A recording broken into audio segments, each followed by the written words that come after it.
Alright guys, welcome to episode 2 of my truck build. We have Wyatt here, and well, today we're gonna end out taking off the fenders, the hood, and probably the bumper, because I mean those are all gotta come off so that we can start working on the engine bay and stuff like that, get the engine tranny and transfer case all ripped out. And then we also have the donor truck over there, which I bought just a little while ago.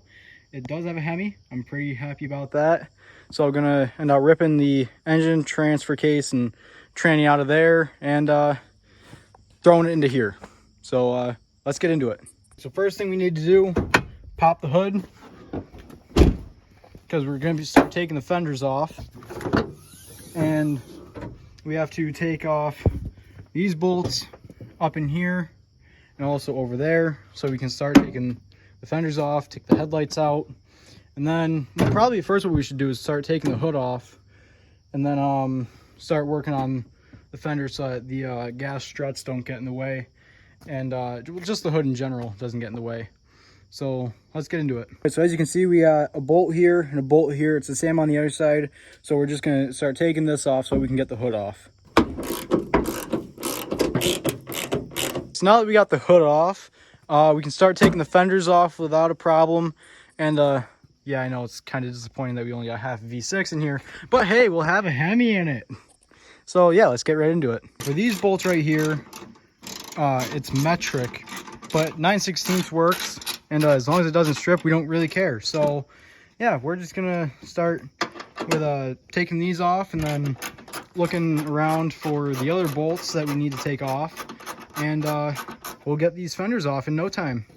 Wyatt over here needed an extension, so we gave him a 1-foot extension. I've got, you know, something more reasonable, and all he needs to do is just get in there for that bolt. So yep. That is highly reasonable. Oh yes, absolutely. We're getting bags so we know which is which. So this bag is for the fender, this bag's for the bumper. Got Wyatt over here ratcheting away at the bumper so we can start getting this off, and then we can, well, I'm not sure how this side is gonna go, because I did not take this side off at any point.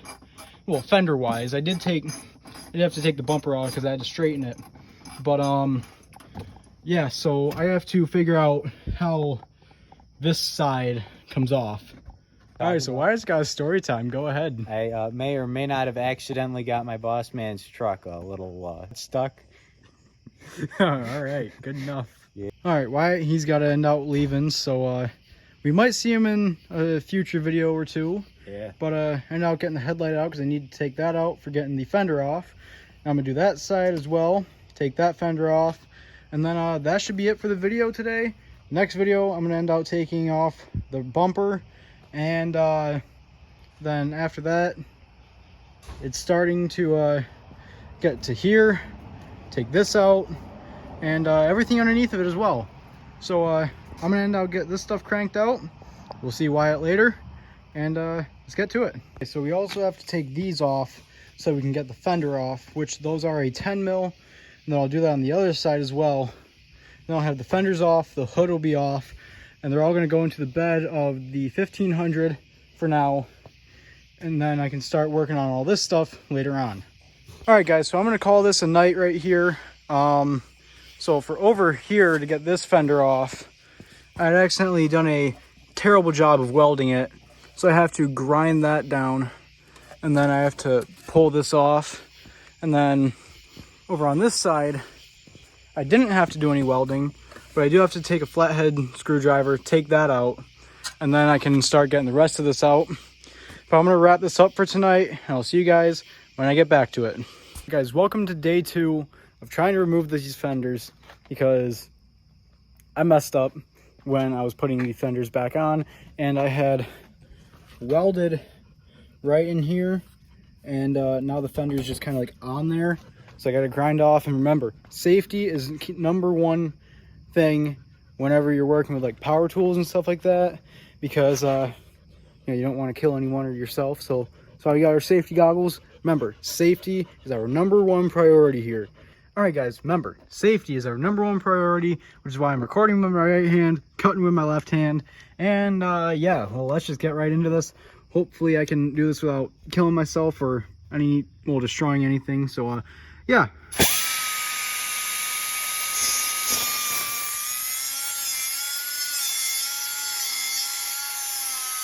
Change of plans. Taking this part of the bumper off so we can get some easier access in there, so we can just cut that through. Alright, so we now have the bumper off and professionally cataloged, just like how Weston Champlin would say. Now, we got more than enough room to grind over here, get these crappy welds off that I made, and just cut that right out, get the fender off, and then take a flathead out on that side, and then both fenders will be off. Alright, so we now have the bumper off and professionally cataloged, just like how Weston Champlin would say. Now, we got more than enough room to grind over here, get these crappy welds off that I made, and just cut that right out, get the fender off, and then take a flathead out on that side, and then both fenders will be off. So we got this all grinded through. Now we can take this off, and then we got to get a flathead over here, take that out, and then we can take this off, and then that will be it for this video. Okay guys, so both of the fenders are now off, and so that is going to be the end of this video. Next video I'm going to be working on taking out the radiator support, radiator, tranny cooler, and hopefully disconnecting this. So I'll see you guys in the next video. See ya.